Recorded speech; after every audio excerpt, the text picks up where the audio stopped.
Assalomu alaykum, aziz yoshlar. Bugun men o'zim faoliyat yuritayotgan sohadan kelib chiqib, sizlarga hayotiy muhim bir mavzuda murojaat qilmoqchiman. Aytingchi, bu nima? Yo'q, bu siz o'ylagan narsa emas. Bu bugungi kunda butun dunyoda va afsuski yurtimizda keng tarqalayotgan narkotik, psixotrop va kuchli ta'sir qiluvchi moddalarning zamonaviy ko'rinishidir. Bu kabi moddalarni iste'mol qilish insonni ruhini, aqlini va jismini quritadi. Ruhiy tushkunlik, og'ir kasalliklar va hatto erta o'limga sabab bo'ladi.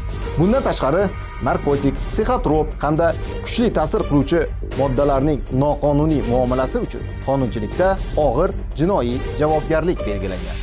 Aziz yoshlar, sizlar bizning vatanimiz, kelajagisizlar. Har qanday yomon muhit va illatlardan o'zingizni asrang. Ilm-fan, sport va ijod bilan shug'ullaning. Biz sizlarga ishonamiz.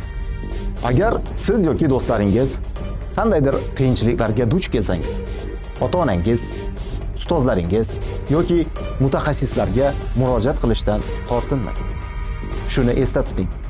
Hayotingiz eng katta boyligingiz. Uni asrang. Hurmat qiling va har bir kuningizni ezgu ishlarga bag'ishlang.